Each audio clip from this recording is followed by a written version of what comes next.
Fala, meu querido aluno, fala, minha querida aluna, meu tchutchuco, minha tchutchuca, meu querido epeano, minha querida epeana, meu concurseiro e minha concurseira, você que se prepara para concurso público no Brasil, saiba que o EEP está fazendo isso de todo o coração para garantir a sua aprovação no concurso público brasileiro. Aula gratuita de atualidades comigo e...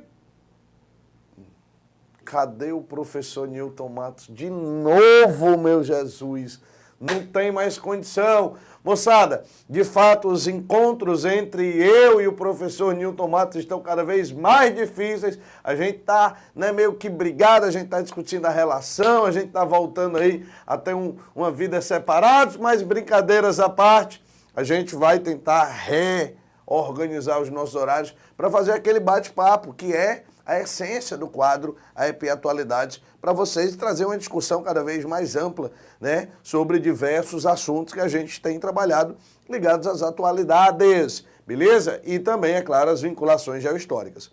E é muito engraçado porque muito aluno me pergunta, Trigueiro, o que é que vai cair na prova de atualidades? Meu amigo, é um mundo de informações. Não dá pra gente ter uma bola de cristal para dizer, vai cair isso ou aquilo. Não, cai tudo, tudo de fato. E as associações ainda mais. Então, hoje a gente trouxe um tema que muitas vezes não é tão comum ser debatido nas aulas de atualidades. Trigueiro, que tema é esse?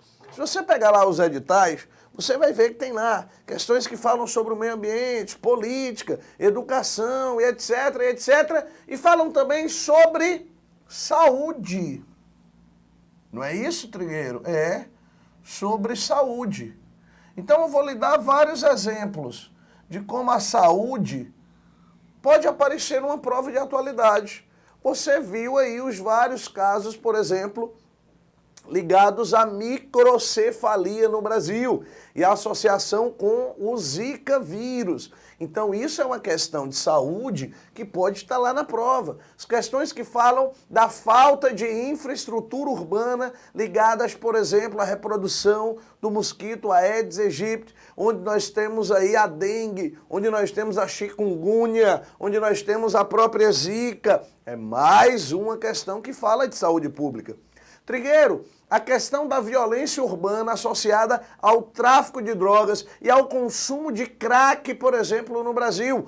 Uma epidemia de crack nas grandes cidades brasileiras. Praticamente toda grande cidade no Brasil hoje tem a sua cracolândia, se não uma mais que uma já. Mais um assunto ligado à saúde pública e à saúde como um todo.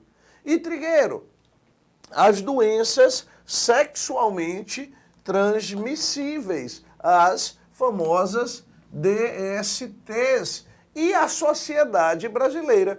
Ou eu gostaria até de pensar das DSTs na sociedade brasileira. Isso é uma questão de saúde, Trigueiro, óbvio que é uma questão de saúde. Beleza? Meninada, a gente tem alguns dados do Ministério da Saúde que são extremamente preocupantes. Por quê, Trigueiro? Alguns dados do Ministério da Saúde mostram que o Brasil ele está passando, literalmente, por uma epidemia de sífilis. Trigueiro, de sífilis? Pô, Trigueiro, sífilis lá do século XIV. Sífilis lá do século XIV. Mas, professor, epidemia de sífilis em pleno século XXI, para você ver, tá? Eu tenho pessoas extremamente instruídas, universitários, né, trabalhadores, pessoas instruídas, que hoje, né, falam abertamente que não usam preservativo nas relações sexuais e que acham isso normal, né, câmera? Beleza, Trigueiro, deixa começar a coceirinha para ele ver, meninada. É sério o assunto, tá? Quando a gente pega alguns dados no Brasil ligados a essa epidemia de sífilis que o nosso Ministério da Saúde tem batido e que alguns pesquisadores têm mostrado, os números são muito alarmantes. Para você entender, entre o ano de 2014, ok? E o ano de 2016, nós tivemos um crescimento dos casos de sífilis no Brasil de 32,7% de crescimento dos casos, ok? De crescimento dos casos. Isso, de fato, é algo que chama muita atenção. Só nesse intervalo, a gente tem aí 65.878 casos, ok, de sífilis registrados. E, Trigueiro, qual é o principal tipo de contaminação? Cuidado, porque são causas multifatoriais, beleza? Mas um detalhe é importante. Quais são as principais causas da epidemia? Não somente, né, da doença, mas tipo, causas da epidemia. Uma delas, Trigueiro, a falta de medicamentos, ok? A falta de medicamentos é um dos problemas. Trigueiro, o que mais? A gente pode pensar na baixa qualidade, por exemplo, de exames pré-natais. Por que, professor, a baixa qualidade de exames pré-natais? Porque a gente sabe que nós temos o maior grupo de risco entre as gestantes. Porque nós temos a chamada sífilis congênita, que tem crescido assustadoramente no Brasil. A gente já vai trazer um dado para você que mostra como isso é alarmante. Mas olha aqui, baixa qualidade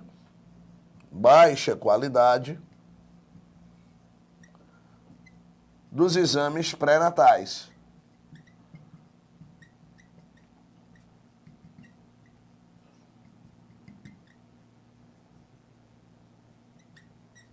Beleza? Trigueiro, a falta, ou pelo menos a redução ou a reduzida quantidade de políticas públicas é um dos problemas. E é claro, nós temos que pensar também em quê, Trigueiro? Nós temos que pensar aqui na questão que fala da falta de uso de preservativos.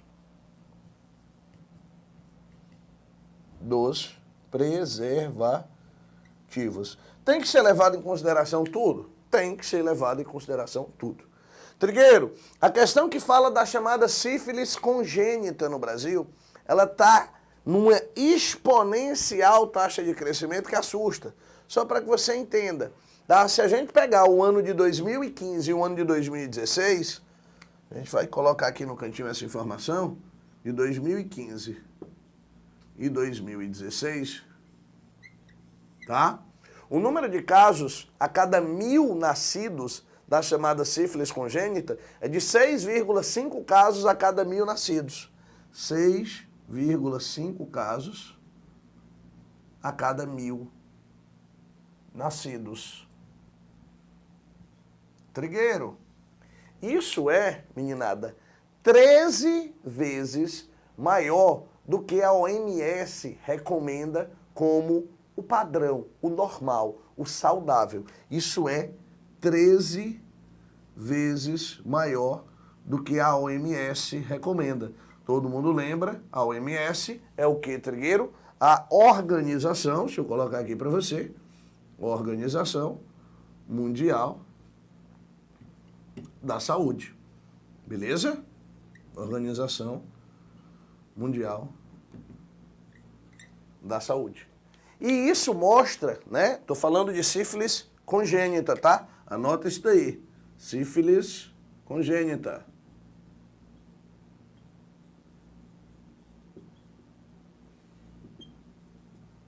E isso mostra que do ano 2000 para cá, a gente teve, aliás, do ano 2000 não, do ano 2010 para cá, a sífilis congênita no Brasil, ela aumentou 170%. Olha que absurdo, tá? Uma doença do século XIV, negada, descoberta lá na Europa, né? O mais engraçado é que a sífilis, ela foi, vamos dizer, exposta ao mundo, ela foi trazida pra gente num poema. Vocês sabiam disso? É curiosidade, né, Trigueiro? A sífilis, lá no século XIV, tá? Ela foi trazida pra gente num poema de um cara chamado, tá? Girolamo Fracastoro. Girolamo, valha-me Jesus, Trigueiro. Girolamo, olha, quase que não sai. Girolamo Fracastoro. Né? Num poema. Trigueiro, que diabo era, né? Esse poema, tá? Não era negócio de chifre não, Trigueiro. Era um poema intitulado Sífilis Saive Morbus Gallicus. Eita diabo, professor, que diabo é isso? Ele contava a história, né, de Sífilos, tá? Que era um pastor que amaldiçoou Apolo, né? E Apolo foi lá e descontou. Filha, tu vai me amaldiçoar? Pois tome, né? Uma doençazinha, o mal de Gálicos. Olha, Trigueiro, beleza. Na Idade Média, a gente tem que lembrar que a sífilis também foi uma grande epidemia, considerada, inclusive, como um castigo dos deuses. Era, Trigueiro. Era, rapaz, o negócio tá ficando sério. Alguns nomes importantes da nossa história morreram de sífilis. Charles Baudelaire, tá? Oscar Wilde, até você, Al Capone. Até você, Al Capone. Trigueiro, e o tratamento? Como é que a gente faz? Quando é que foi descoberto? Galera, a gente lembra do Louis Pasteur, não lembra? O Pasteur descobriu que a gente tinha aí, né, micro-organismos, na realidade, né, do corpo, que eram responsáveis por produzir essa doença. Trigueiro, e essa produção de doença, na realidade, quando a gente para analisá-la, a gente vai perceber que ao longo do tempo nós tivemos uma evolução, né? Tanto dos medicamentos quanto da doença. O Alexander Fleming, né, 1928, é o cara que vai trazer a tal da penicilina para curar o diabo deste cancro duro. Trigueiro, como é o nome aí? Cancro duro? Também, né, conhecida sífilis como cancro duro, ou produzida pelo Treponema pallidum, beleza? Galera, hoje no Brasil o SUS, tá? O Sistema Único de Saúde, ele tem exames que podem detectar essa doença em questão de 30 minutinhos. Tá? Em questão de 30 minutinhos, a gente tem aí, tá, algumas dessas doenças sendo reveladas. Então, assim, se você mostrar para mim que de fato existe a necessidade, né, de não saber a doença, tá? É um absurdo a gente ter pessoas que hoje são contaminadas e não têm a menor noção disso. Trigueiro, a partir, né, dos anos 80, a gente teve até mesmo uma redução dos casos de DSTs, não só no Brasil, mas no mundo como um todo. Por quê, Trigueiro? Porque é justamente nos anos 80 que a gente vai ter aí, né, o maior medo da AIDS, ok? Do HIV. E aí o que é que acontece? A partir dos anos 80 a gente tem uma intensificação do uso dos preservativos. Só que recentemente, pelo chamado prazer sexual, a gente está abandonando o uso dos preservativos. Isso não é uma tendência só brasileira, ok? E é um problema sério. Isso é uma tendência mundial. A partir, vamos dizer, da primeira metade da década, né, inicial do século XXI, de 2002, 2003 para frente, a gente começou a reduzir o número de uso de preservativo no mundo. E quem é o grupo que menos se protege hoje? E aí é interessante você entender porque a sociedade brasileira ela vem passando por mudanças. Mudança na estrutura etária, de fato. Nós temos indivíduos jovens, nós temos indivíduos adultos, idosos, né? Na realidade, no mundo, a gente tem um grupo de indivíduos que a gente poderia dividir entre jovens, ok? Adultos, idosos.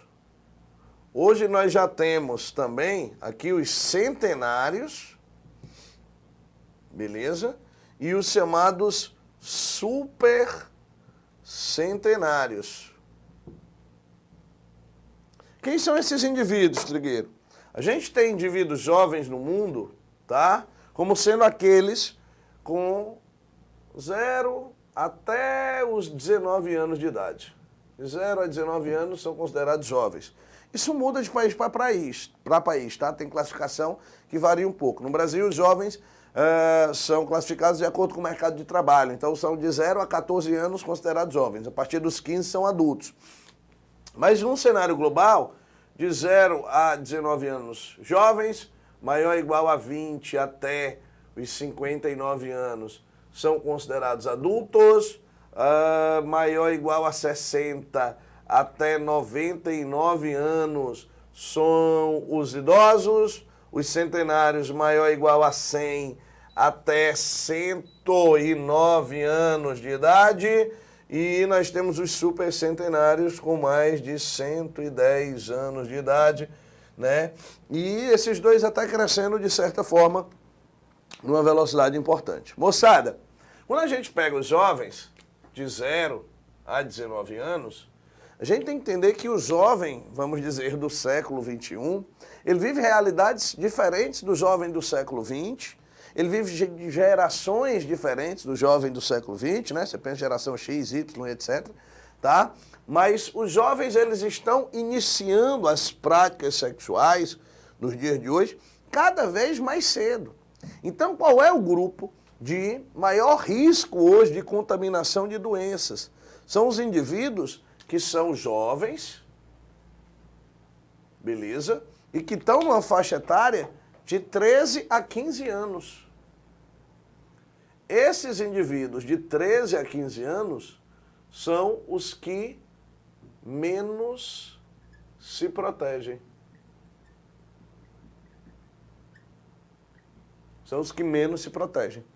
E dentro dessa perspectiva, a OMS revela casos específicos de crescimento de 3 grandes grupos de doenças, né? A OMS fala do crescimento não só da sífilis, tá? Não só da sífilis, mas também ela fala do crescimento da gonorreia, beleza? Ela fala do crescimento da gonorreia e ela fala ainda do crescimento da clamídia, né? Todas essas são doenças sexualmente transmissíveis. Tranquilo? Trigueiro, além da sífilis, é claro que a gente tem que lembrar de quê?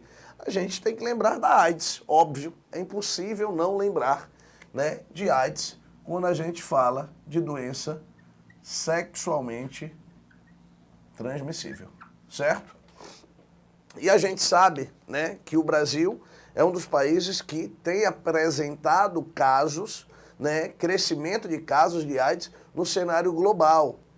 Até os dias de hoje, a gente tem registrado no Brasil algo próximo de 680 mil casos de AIDS.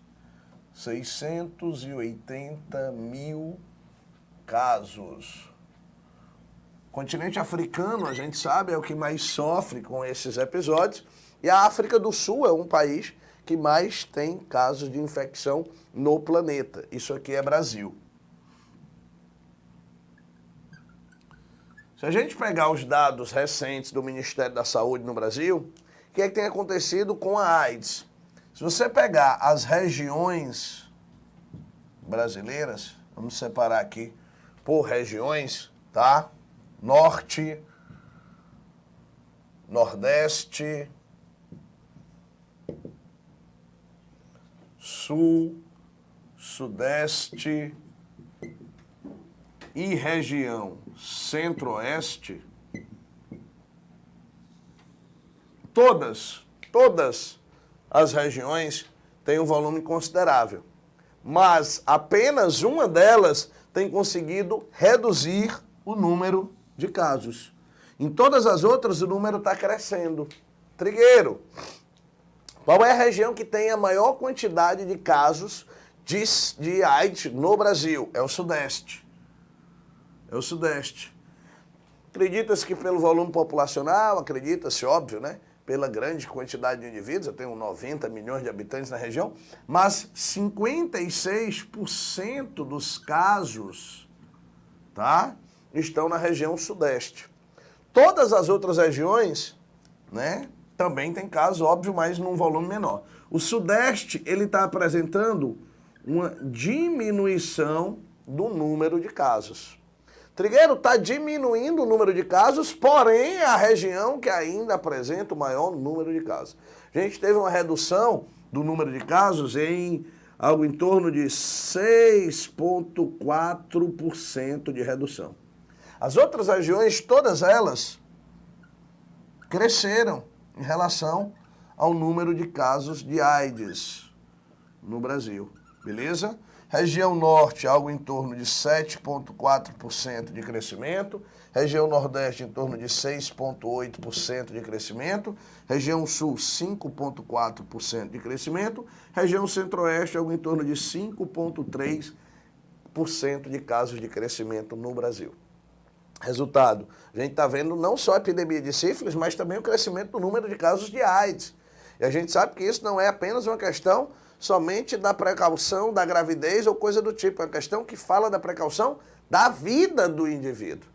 Se a gente comparar homens e mulheres no Brasil, homens e mulheres, a gente tem hoje um número de casos maior aonde, Trigueiro?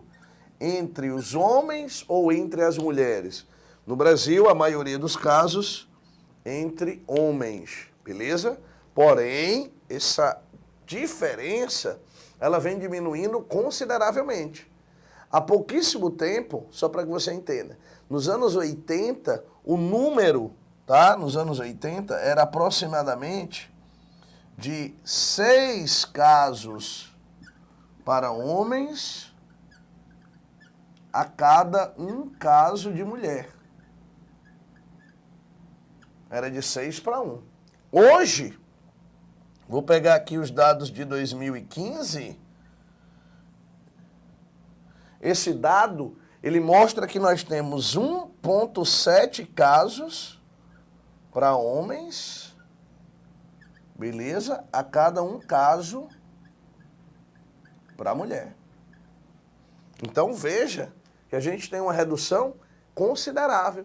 E, Trigueiro, já tem grupo etário, já tem faixa etária que as mulheres apresentam um número maior que os homens. A grande contaminação, tanto de homens como de mulheres, é maior na faixa etária entre 25 e 49 anos. 25 até 49 anos. Beleza?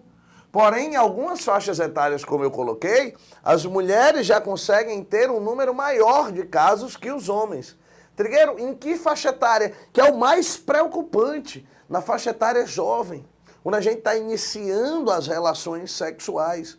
O número de mulheres hoje, meninada, anote isso é importante, o número de mulheres já é maior, o número de mulheres contaminadas, né, já é maior nos indivíduos de 13 até os 19 anos no Brasil. O que é também um grande problema.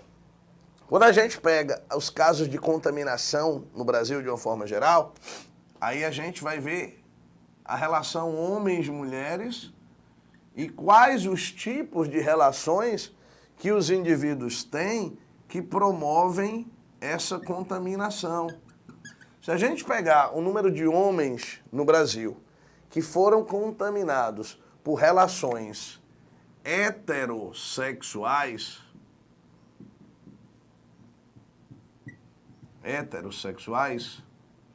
esse número é de aproximadamente 43,5%, beleza, do total. 43.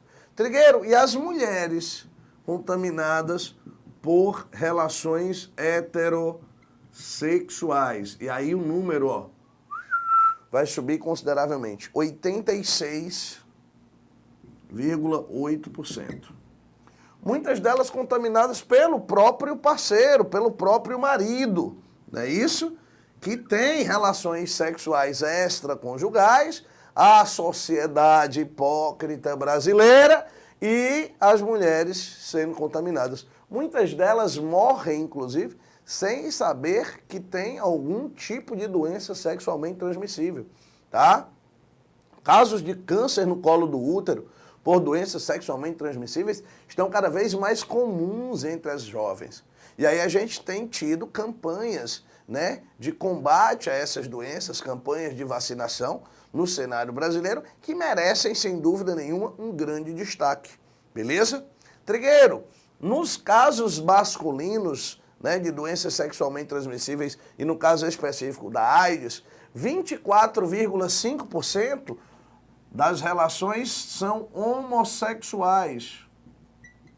24,5% das relações são homossexuais. E 7,7% são relações bissexuais. Ou seja, nós temos aí, meninada, taxas de contaminação são de fato muito acentuadas. Trigueiro, qual é a melhor forma de prevenir? Moçada, não tem saída. Educação. Não tem saída. É orientação sexual. Eu não gosto nem muito do termo orientação, tá? Eu prefiro o termo educação sexual, e é justamente na escola que você vai entender como é que esse processo, né, de contaminação ocorre. Ou seja, muitas vezes, eu digo sempre isso, e é uma realidade, né, muitas vezes a hipocrisia da sociedade não permite que isso seja, de fato, discutido entre os indivíduos. Eu me peguei num episódio estranho uma vez na cidade de Fortaleza. Depois você põe lá na internet, vai lá no YouTube, depois que assistir esse vídeo, vai lá no YouTube, aí você bota assim, ó, animação 3D camisinha. Beleza? Animação 3D camisinha.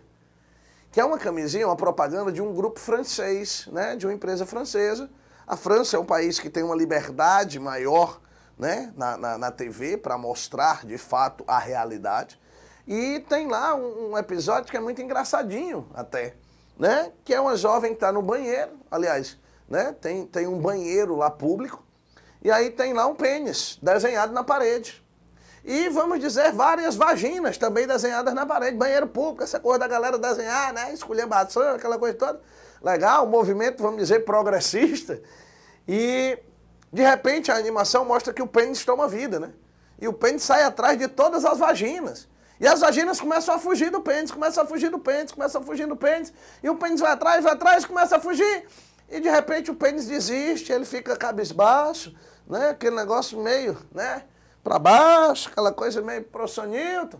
E de repente tem uma jovem no banheiro, uma pessoa se maquiando, tá? E ela olha para o pênis está ali, cabisbaixo, olhando para ela. E olha a sacada, né, da animação. Ela pega e desenha no pênis um preservativo. E todas as vaginas voltam atrás daquele pênis agora com preservativo. Isso é mostrado, por exemplo, em escolas francesas. Aqui no Brasil, eu passei essa animação, vivi um episódio estranho, passei essa animação num mega aulão, hiper democrático. Rapaz, isso gerou uma horribulice. Eu jurava que nunca mais eu ia dar aula aqui, né?